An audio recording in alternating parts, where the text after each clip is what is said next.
축하하는 그러한 날 아니겠습니까? 2000여 년 전 우리를 위하여 이 땅에 오신 예수 그리스도의 탄생을 축하하는 날입니다. 그런데 성탄절이지만 예수님보다는 요즘 예수님과 상관없는 그러한 날이죠. 중국에서 성탄절을 금지한다는 얘기를 들었습니다. 그런데 금지하는데 금지하는 가장 중요한 또 금지된 것 중에 하나가 캐롤 부르지 말고 크리스마스 트리 만들지 말고 산타클로스 하지 말고 선물 주고 받지 말라.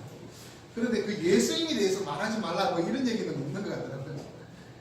중국 사람들도 성탄절을 금지하면서 이 예수님에 대한 것을 알지 못하니까 구체적인 것을 이렇게 금지시키는 것 같습니다.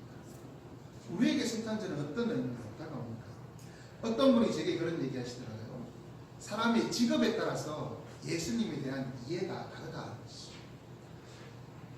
빵집 사장에게는 예수님은 생명의 떡이다 하니까 잘 알아듣고, 은행가는 감추인 보화다 잘 알아듣는다.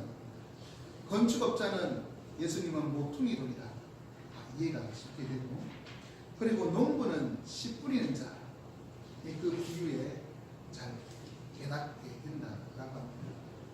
직업에 상관없이 그런데 예수님에 대하여 우리가 알아야 될 것이 있습니다.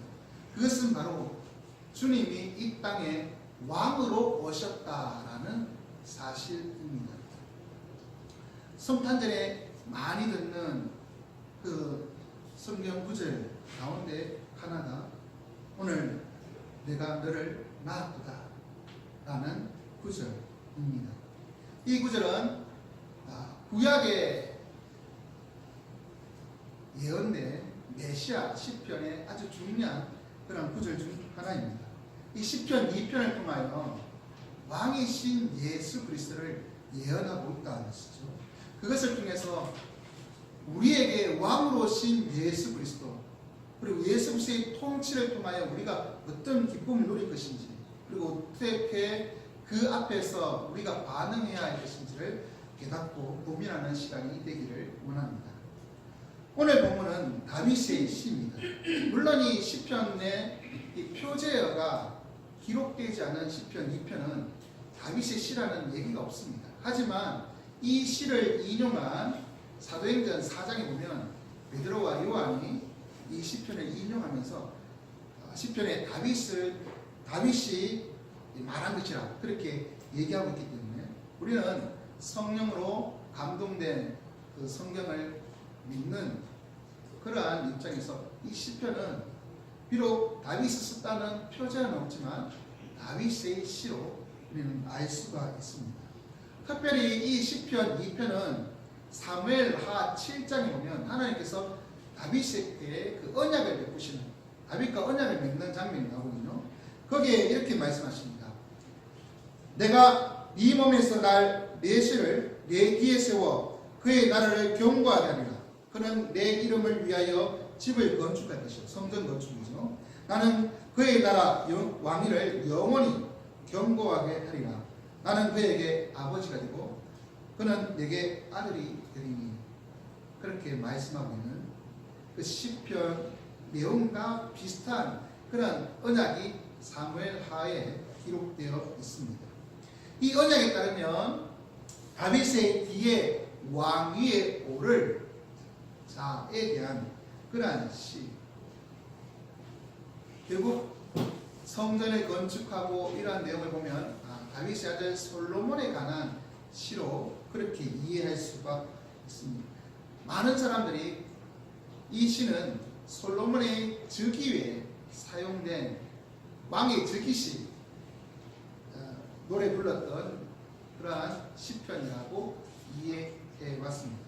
다윗 언약의 근거에서 다윗의 아들이 하나님의 아들로서 왕위에 이을 그러한 자리에 오르는 것이라고 얘기를 했던 것이죠. 언약에 따라 다윗의 후손은 다윗의 왕가를 이어 왕이 됩니다. 그 왕은 단순한 왕이 아니라는 것이죠. 하나님께서 그를 왕으로 세우시고 그에게 아주 독특한 신분을 주십니다. 그것은 바로 너는 내 아들이라. 오늘 내가 너를 낳았구나. 하나님과 이 왕과 아주 친밀한 관계, 아버지와 아들 관계, 그 관계를 맺게 해주신다는 것입니다. 사무엘하 7장 14절에 나는 그에게 아버지가 되고 그는 내게 아들이 되리니 그 내용과 똑같은 내용이에요. 너는 내 아들이라. 그 내용이 그대로 기록되어 있는 것이죠. 그래서 하나님의 아들 양자라는 그러한 독특한 신분을 가진 왕이 즉위하는 것을 보여주고 있습니다. 하나님의 아들이라고 하는 것은 이 사람의 그 신분이 하나님의 대리자라는 것을 가르쳐주고 있습니다. 하나님의 대리자로서 통치하는 직분을 가지고 있다는 것을 강조하고 있습니다. 특별히 하나님의 아들이라는 것은 고대 근동의 그 당시에 흔한 표현이었습니다. 권력자들, 특별히 왕에게는 신의 아들이라고 하는 아주 독특한 그런 신분을 주었습니다. 우리나라에서도 그렇고 중국에서도 황제는 신의 아들, 용의 아들 이런 식으로 표현하지 않습니까? 그것처럼 왕은 신의 아들이라. 그래서 이집트의 애굽의 그 파라오는 태양신의 아들이라 이런 식으로 표현하고 있었습니다. 그런데 이 다윗 왕가의 하나님의 아들이라고 하는 이 표현은 그들과 다릅니다. 그들은 스스로 나는 신의 아들이다 라고 하면서 자신의 그 권력을 공고히하고 자신에게 신적인 능력이 있고 그 힘이 있다, 신분의 차이가 있다는 것을 나타내지만 이 말씀은 하나님께서 다윗에게 전해준 것을 다윗이 그대로 얘기하는 것입니다. 다시 말해서 하나님께서 그를 내 아들이라고 그렇게 말씀하고 계시다는 것이죠. 그렇기 때문에 이것은 다른 왕들과 아주 다른 독특한 신분입니다. 하나님께서 왕을 내 아들이라 그렇게 하시면서 뭐라고 하시냐면 6절에 나의 왕을 내 거룩한 산 시온에 세웠다 라고 그렇게 말씀하십니다. 시온에 세웠다는 것은 예루살렘에 그를 왕으로 세우셨다는 것입니다. 예루살렘에서 즉위한다는 얘기를 하고 있습니다. 새로운 왕이 하나님의 아들, 다시 말해서 하나님의 대리자로서 즉위하고 계신 그런 모습들을 보여주고 있습니다. 왕이 등극하는데, 즉위하는데 반대가 없고 이렇게 다 찬성하고 하면 얼마나 좋겠습니까? 만에 하나 왕자의 난 이런 거 있지 않습니까? 왕위 계승에 그런 다툼, 문제가 생기면 그건 참 곤란한 일이 발생합니다. 그래서 12절에 보면 그의 아들에게 입을 맞추라. 하나님의 아들에게 입을 맞추라. 그렇게 얘기하고 있습니다. 왕이 즉위하니 왕에게 입 맞추는 것. 이 입 맞춘다라고 하는 것은 그에게 복종한다 라는 의미입니다. 그리고 또한 그 복종하는 뜻에서 발에 입 맞추고 손등에 입 맞추는 거 있지 않습니까? 그것은 그를 존경한다, 경배하는 그런 입 맞춤인 것이죠. 복종과 경배의 표시로 입 맞춤을 하는 것입니다. 이것은 다른 말로 왕에게 충성을 맹세해라. 왕에게 충성을 맹세하는 자는 어떤 사람이냐? 12절에 보면 그 사람은 여호와께 피하는 사람이다 라고 말하고 있습니다. 왕에게 입 맞추는 것은 왕을 하나님의 아들로 삼으신 그 하나님의 권능을 인정하는 것입니다. 능력을 인정하는 것입니다. 그렇기 때문에 그 입 맞추고 충성을 맹세하는 것은 왕의 통치 아래 들어가는 것, 왕에게 피하는 것이라는 것이죠. 그리고 이것은 시편 1편에 있는 그 내용과 비교해보면 왕에게 피하는 것, 왕께 입맞추는 것은 여호와께 피하는 것이고 그 사람은 12절에 보면 복이 있다 그렇게 얘기하고 있는데요. 시편 1편과 연결해서 보면 이 복 있는 사람은 뭐냐? 여호와의 율법을 즐거워하고 그 율법을 주야로 묵상하는 자인데 그 삶은 결국 뭐냐? 여호와께 피하는 것입니다. 여호와께 피하는 자는 여호와가 세우신 왕을 인정하고 왕에게 충성을 맹세하는 자라는 것을 알려주고 있는 것입니다. 이 땅에서 복 있는 삶을 살기 원하시는 우리 지원가족 여러분, 하나님께서 세우신 다윗의 후손이 있습니다. 우리에게 주신 다윗의 후손, 다윗에게 약속하신 대로 다윗의 후손으로 이 땅에 오셔서 왕이 되신 분이 계십니다. 진정한 하나님의 아들이시며 또한 왕으로 오셔서 이 땅을 지금 또 다스리시고 통치하시는 그러한 분이 계십니다. 그분은 바로 성탄의 주인공이신 우리 주 예수 그리스도이십니다. 왕이신 주님께 충성을 맹세하십니다. 그리스도께 충성을 맹세하지 않는 자는 여호와께 피하지 않는 자. 그 사람은 단순히 여호와께 피하지 않는 것이 아니라 여호와를 대적하는 자라. 그렇게 성경은 말하고 있습니다. 왜냐하면 시편 2편은 1절부터 여호와께 대적하는 자들의 모습들을 보여주고 있기 때문이시죠. 1절에 보십시오. 어찌하여 이방 나라들이 분노하며 민족들이 헛된 일을 꾸미는가. 이방 나라와 민족들, 왕의 통치를 받지 않는 것입니다. 왕이 그 영향력이 미치지 않는 곳이 다른 나라 아니겠습니까? 왕은 자신이 다스리는 나라에만 영향을 미치지 않습니까? 이방 나라와 민족들은 왕의 통치와는 상관없는 자들입니다. 그리고 2절에 보면 그들은 세상의 군왕들이고 관원들이라 그렇게 얘기하고 있습니다. 왕과 상관없는, 다시 말해서 하나님이 아들로 세운 이 왕과 상관없는 자들, 그들입니다. 그러면 다른 나라 사람이겠네. 그런데 문제는 같은 나라 안에도 왕의 그 통치를 싫어하는 자들이 있지 않습니까? 다 왕을 좋아하는 건 아니지 않습니까? 보면 이 사람이 왕이 되는 것이 싫어서 그렇게 반역하는 자들이 있습니다. 그런 사람들은 왕의 아들이, 그러니까 하나님의 아들이 왕이 되는 것을 못마땅해 합니다. 여러 가지 방법으로 반역을 띠합니다. 그래서 그들은 결국 뭐냐?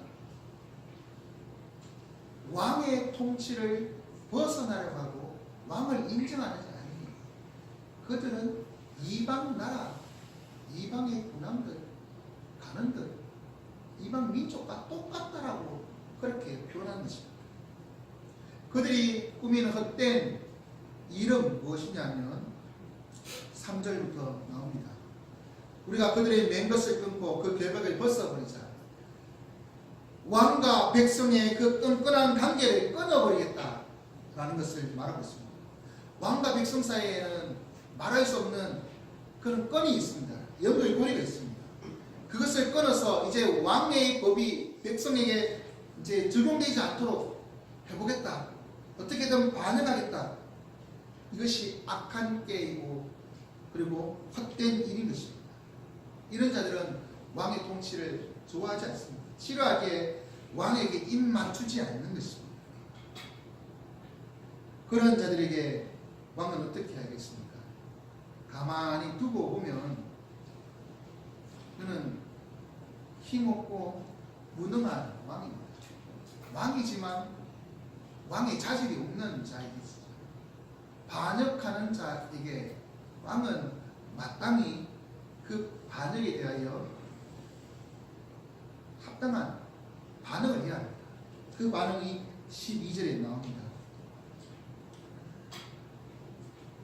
입맞추라. 그렇지 아니하면, 충성을 맹세하지 않으면 진노하심으로 너희가 길에서 망하리니 그의 진노가 급하십니다. 진노하시겠다, 그렇게 말씀하고 있는 것입니다. 그 진노는 앞에 있는 것처럼 전쟁, 그러한 모습으로 등장하고 있습니다. 그리고 이것은 결국 길에서 망하는, 너희 길에서 망한다. 이 말은 1편 6절에 악인들의 길은 망하리로다 라고 하는 그 구절과 연결이 되는 것입니다. 결국 저주에 의해서는 왕의 통치를 거부하고 반역하는 자들에게는 진노가 있는 것입니다. 이렇게 다윗은 이방 나라들, 민족들, 세상의 군왕들과 그러한 관원들이 하는 일에 대하여 헛된 일이라 말하고 있습니다. 그들이 왜 헛된 일이, 하는 일이 헛된 일이라고 할까요?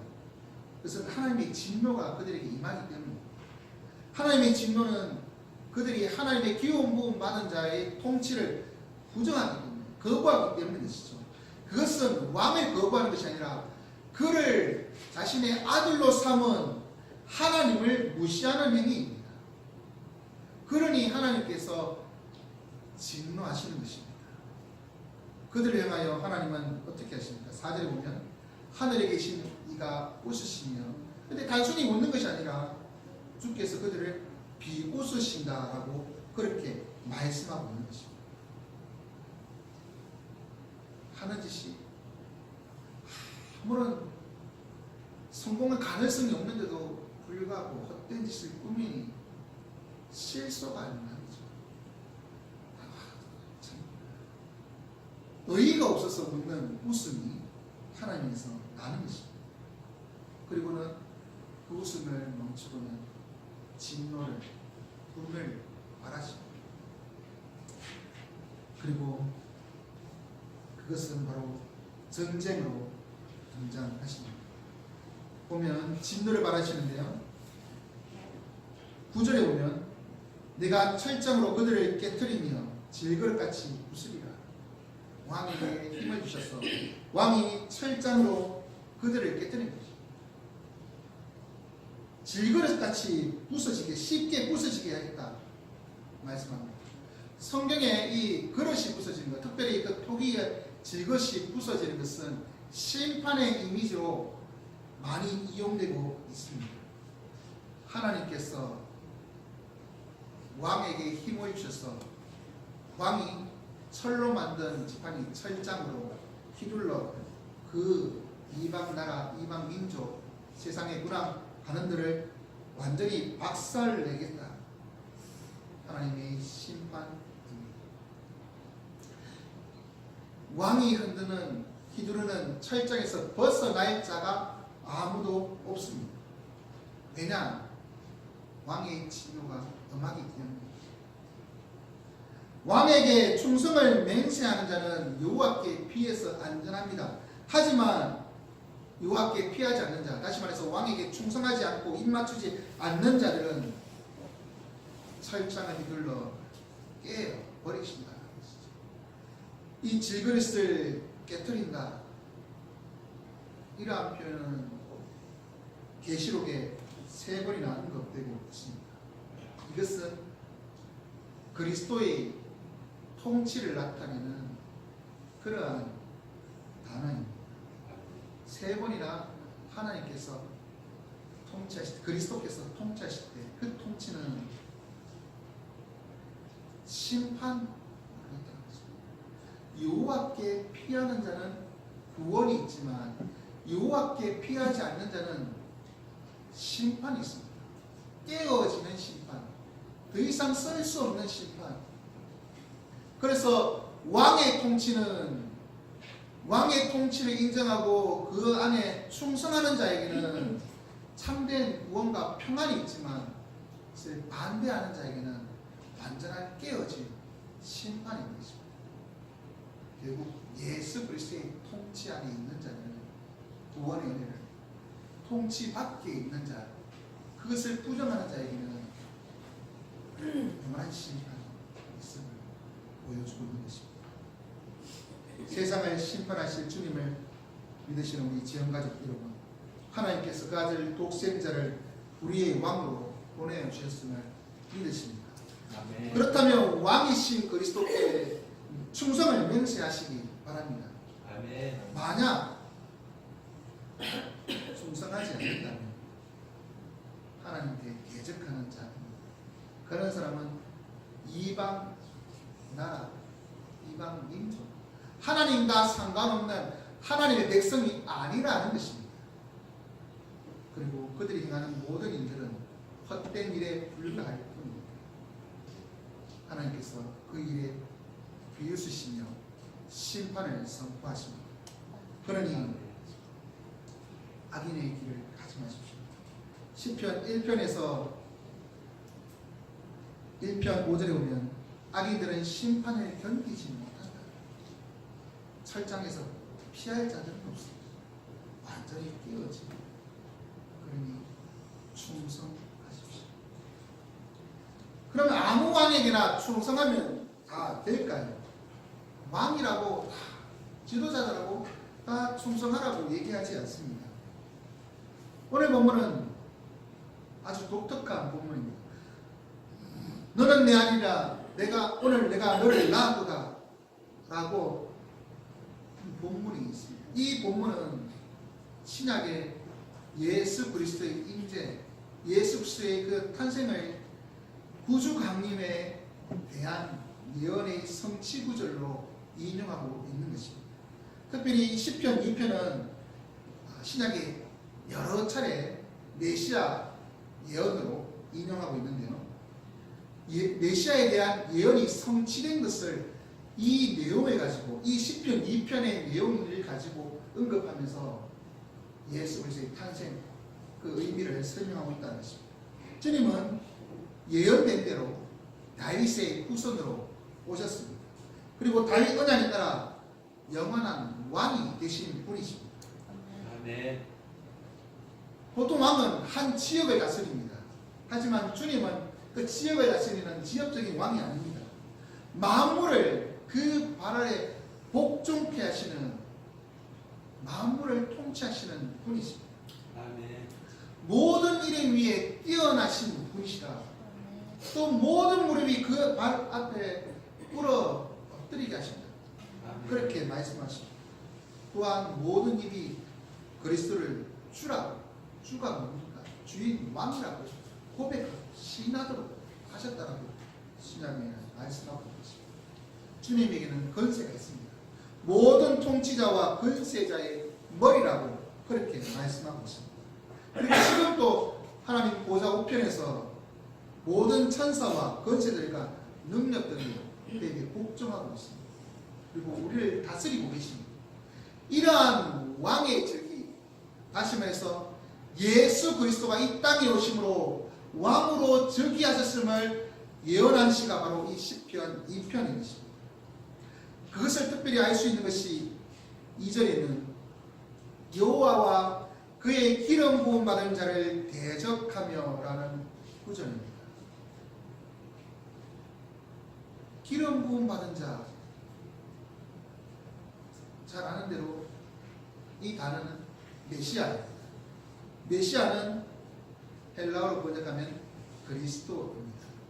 결국 다윗과 그의 아들 솔로몬, 그리고 그 계속해서 뒤를 이어서 왕이 될 그 다윗 왕가의 왕자들을 기름 부어서 왕으로 세우는, 단순히 그 기름 부는 것이 아니라 궁극적으로 그리스도에 대한 예언시라는 것을 알 수 있는 것이 특별히 여호와와 기름 부음 받은 자, 결국 여호와와 기름 부음 받은 자가 동격처럼 기록되어 있는 이 부분이라는 것입니다. 예수 그리스도의 적이, 다윗의 후손으로 오신 예수 그리스도가 메시아가 되셔서 기름 부음 받은 자가 되셔서 우리를 위하여 이 땅에서 사역하실 것을 알려주는 시가 바로 이 시편 2편인 것입니다. 그리고 시편 1편과 연결해서 보면 복 있는 사람은 그리스도를 왕으로 고백하는 자이고 그의 통치 아래 있는 자예요. 아무리 지혜롭다 하더라도 그 참된 지혜 그는 예수 그리스도를 경외하고 섬기지 않으면 아무런 소용이 없다는 것을 보여주는 시가 바로 이 시편 2편입니다. 아멘. 시편 2편은 그리스도로 오신 예수 그리스도가 예언되어 있고 그 예언이 신약에 성취된 것입니다. 그런데 문제는 많은 사람들이 그에게 충성하지 않는다는 것이죠.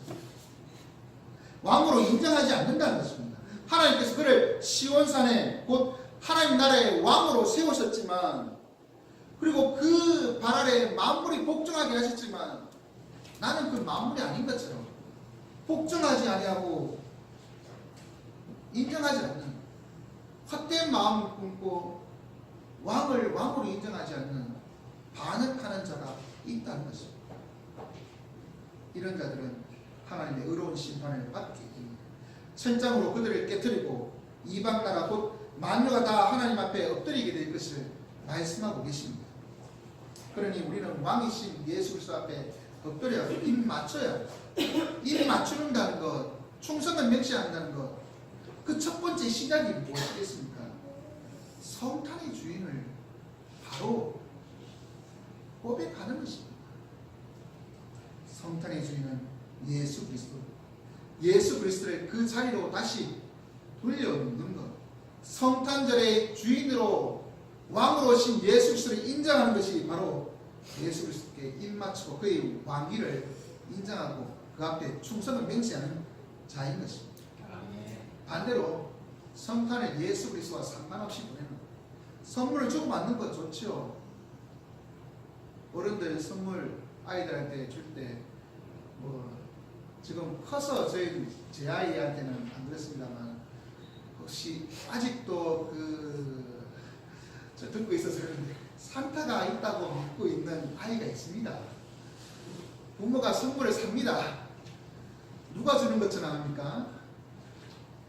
산타가 주는 것처럼 합니다. 산타가 주는 것처럼 합니다. 크리스마스에 선물을 주고받습니다. 연인들끼리 주고받습니다. 아버지는 산타가 되고 아이는 산타에게 선물을 받고 연인들은 자기 생일도 아닌데 선물 주고받고 그 속에 예수님이 들어가 있습니까? 없습니다. 예수님의 생일인데 예수님에게 합당한 그러한 어떠한 모습도 없습니다. 성탄절 예수님 왕으로 고백하는 왕으로 충성을 맹세하는 그 모습이 있기 원합니다. 그러지 않으면 왕으로 오신 예수 그리스도 그 즉위식을 반대하는 자입니다. 하나님께 대적하는 자입니다. 나는 왕의 통치, 왕의 즉위를 인정하지 않는다. 그렇게 얘기하는 것입니다. 그러니 헛된 일 꾸미지 마십시오. 하나님께 반역한 일 꾸미지 마십시오. 그런 것으로 성탄을 보내지 마십시오. 예수 그리스도를 왕으로 인정하고 그에게 입 맞추는 것에 성탄을 보내시기 바랍니다. 아멘. 그리스도의 통치를 기뻐하시는 우리 지원가족 여러분, 여러분은 여호와의 기름 부음 받은 자의 통치를 즐거워하시고 원하십니까?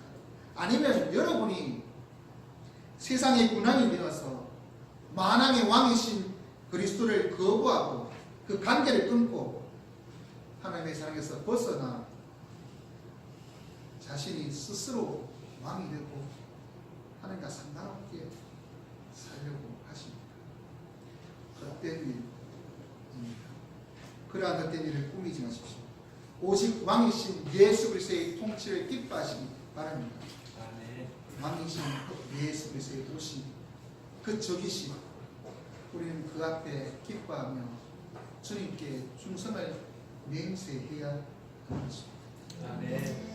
이제 말씀 맺겠습니다. 우리는 성탄절을 맞이하여 예수 그리스도의 왕이심을 고백합니다. 그의 통치를 즐거워해야 합니다.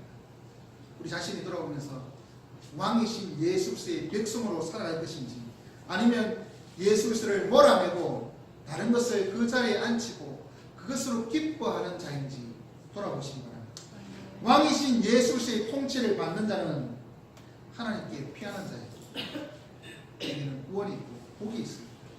반대로 왕이신 예수 그리스도의 통치를 거부하는 자에게는 하나님의 진노와 심판이 있습니다. 그러니 왕이신 예수 그리스도를 왕으로 고백하고 이 성탄절에 왕에게 충성을 맹세하는 주의 백성들 되시기 바랍니다. 아멘. 그렇게 살기 원하시는 분들 다 함께 찬송가 126장으로 주신 말씀에 응답 찬송으로 올려드리겠습니다. 찬송가 126장입니다.